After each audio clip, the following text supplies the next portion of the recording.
मैं doctor Kirti Mathur, associate professor political science, government Meera girls college Udaipur. बच्चों, आज हम प्लेटो के दार्शनिक राजा के सिद्धांत में प्लेटो ने दार्शनिक राजा के जो गुण बताए हैं और दार्शनिक राजा के निर्माण की जो प्रक्रिया बताई है उसका अध्ययन करेंगे। साथ ही साथ प्लेटो ने दार्शनिक शासक के जो कर्तव्यों का विवेचन किया है उसका भी अध्ययन करेंगे और दार्शनिक शासक पर क्या प्रतिबंध लगाए हैं उस पर भी हम चर्चा करेंगे। तो आइए सबसे पहले हम दार्शनिक राजा के गुणों के बारे में चर्चा करेंगे। प्लेटो के विचार से मनुष्य की चिंताओं और कष्टों का कारण यह है कि उसके मार्गदर्शक और नेता अज्ञानी होते हैं।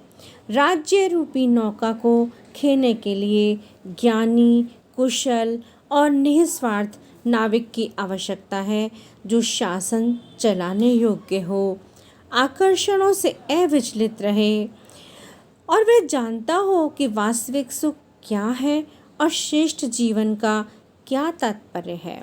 ऐसा शासक एक दार्शनिक व्यक्ति ही हो सकता है। प्लेटो के आदर्श राज्य का दार्शनिक शासक साधारण दार्शनिक से भिन्न है।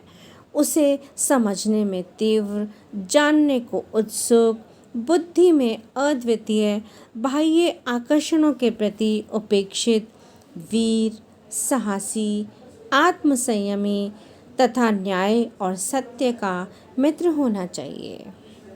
रिपब्लिक की 5वीं और 6वीं पुस्तक में दार्शनिक शासक के गुणों पर प्लेटो ने प्रकाश डाला है और उन्होंने जो दार्शनिक राजा के गुण बताए हैं वो इस प्रकार है। उन्होंने बताया कि दार्शनिक शासक में उसे विवेकशील होना चाहिए। प्लेटो के अनुसार शासक में विवेक की प्रधानता होनी चाहिए, उसे विवेकशील होना चाहिए। और उसे शिव के स्वरूप का ज्ञान होता है, इसलिए वह मानव जीवन के अंतिम उद्देश्य और कार्यों से परिचित होता है। इसी प्रकार प्लेटो ने दार्शनिक राजा का ही गुण बताया कि उसे सत्य की राह पर चलने वाला होना चाहिए। वह सत्य का अनुगामी होता है। उसके मस्तिष्क में निंदा, अविश्वास, झूठ, धोखा आदि के विचार नहीं आते हैं। वह हमेशा प्रशंसा व विश्वास की बात करते हैं।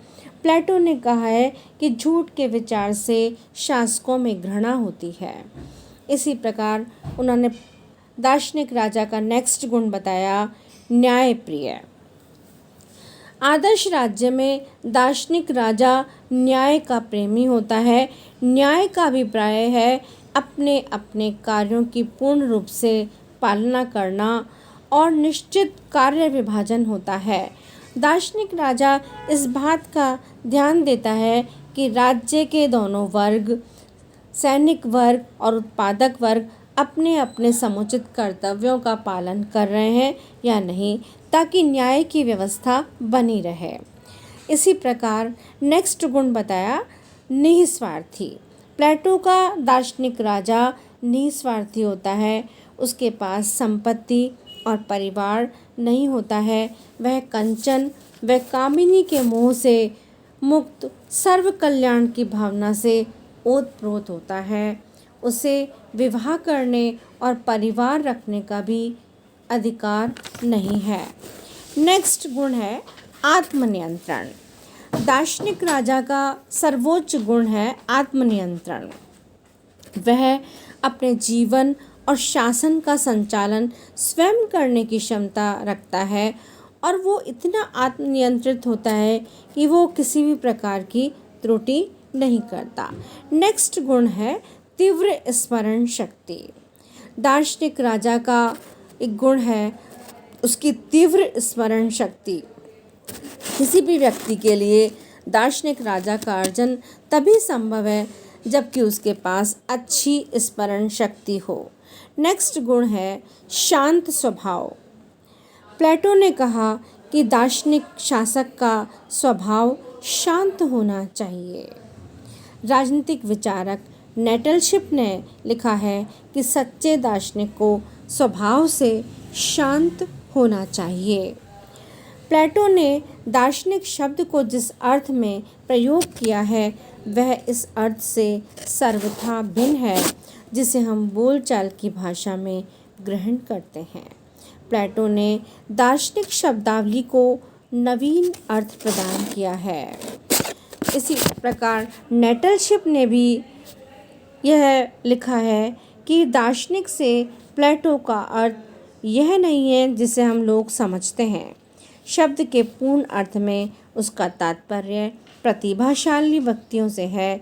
हम लोग इस शब्द का अर्थ किसी एक ऐसे व्यक्ति से लेते हैं जो एक प्रकार से विशेष गुण से संपन्न होता है, किंतु प्लेटो ने उसके संबंध में उन सारे गुणों का उल्लेख किया है जो एक महान व्यक्तित्व को निर्मित करता है।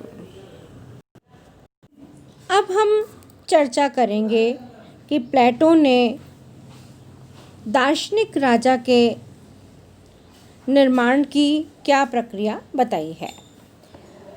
प्लेटो अपनी शिक्षा पद्धति के द्वारा ही दार्शनिक शासक का निर्माण करता है। जन्म से 20 वर्ष तक प्राथमिक शिक्षा और प्राथमिक शिक्षा में भी संगीत व्यायाम की बात की जाती है। प्लेटो का मानना है कि व्यायाम से शरीर मजबूत बनता है और संगीत से मन का विकास होता है। 20 से 30 वर्षों तक व्यक्ति को विभिन्न विज्ञानों का अध्ययन करना होता है जिससे उसके विवेक को विकसित किया जा सके और उसका आत्मज्ञान बढ़ सके। 30 से 35 वर्ष की अवस्था में द्वंद्वात्मक शिक्षा द्वारा सत्य का ज्ञान दिया जाता है और 30 से 50 वर्ष तक सिद्धांतिक ज्ञान को व्यवहारिक प्रयोग करने के लिए उसे संसार की प्रयोगशाला में विचरण करना पड़ता है। उसे सोने की भांति तपाया जाता है ताकि वह भविष्य में भ्रष्ट व खोटा न हो सके। अब हम चर्चा करेंगे कि प्लेटो ने दार्शनिक शासक के क्या कर्तव्य बताए हैं। प्लेटो ने अपने दार्शनिक शासक के जो कर्तव्यों का उल्लेख किया है वो इस प्रकार है। प्लेटो का कहना है कि वह प्रत्येक व्यक्ति को उसका विशिष्ट कार्य सौंपे और यह देखे कि उसका संपादन ठीक तरह से हो रहा है या नहीं। इसी तरह से दार्शनिक शासक का यह भी कर्तव्य है कि वह भावी शासकों की शिक्षा का संचालन करे और उन समस्त कविताओं, नाटकों, कला और साहित्य पर प्रतिबंध लगाए जिसमें अनैतिक तत्वों का समावेश हो। दार्शनिक शासक का एक और कर्तव्य यह है कि वह समस्त धार्मिक विश्वासों को नियंत्रित करे और अपने राज्य के लिए धार्मिक विश्वासों की नियमावली बनाए। सेबाइन ने लिखा कि रिपब्लिक का वास्तविक महत्व स्वतंत्र बुद्धि का महत्व है। वह स्वतंत्र बुद्धि न तो रूढ़ियों से मर्यादित होती है और न मनुष्यों की गुणवत्ता से। प्लेटो ने दार्शनिक राजा के ऊपर कुछ प्रतिबंध लगाए हैं। दार्शनिक शासक गुण संपन्न है, वह लिखित कानून और जनमत के बंधनों से स्वतंत्र है, किंतु संविधान के मूल सिद्धांतों से स्वतंत्र नहीं है।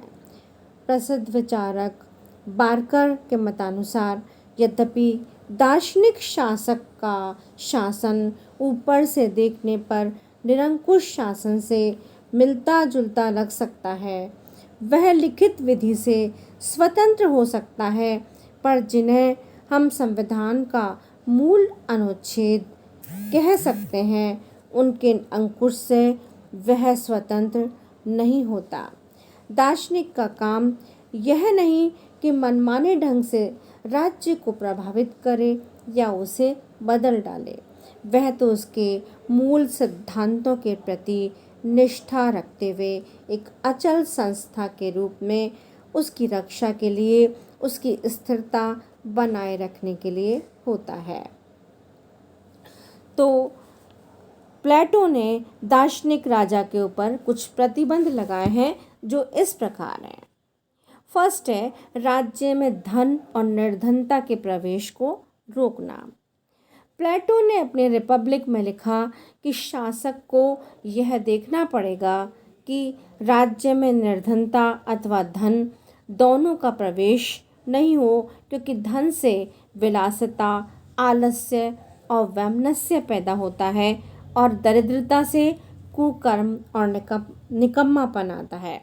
इसी तरह उसने राज्य पर नियंत्रण लगाया, प्लेटो दार्शनिक शासक पर नियंत्रण लगाया कि राज्य की सीमा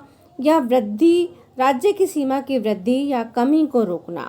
प्लेटो ने दार्शनिक राजा पर यह प्रतिबंध लगाया कि उसे राज्य की एकता को कायम रखने के लिए राज्य की सीमा को न तो अधिक बढ़ाया जाना चाहिए और न ही अधिक रूप से कम किया जाना चाहिए। राज्य का आकार इतना हो कि वह आत्मनिर्भर हो सके। इसी प्रकार दार्शनिक शासक पर एक प्रतिबंध ये लगाया है कि उसे न्याय प्रशासन को कायम रखना है। दार्शनिक शासक का एक कर्तव्य है कि वो न्याय के सिद्धांत को बनाए रखे। अरे कहाँ पे लगाया? अच्छा बनाए रखे। इसी तरह से प्लेटो ने दार्शनिक राजा पर यह अंकुश लगाया है कि उसे शिक्षा पद्धति में कोई परिवर्तन नहीं करना चाहिए, क्योंकि शिक्षा पद्धति के परिवर्तन होने से राज्य के मूलभूत नियम भी बदल जाते हैं।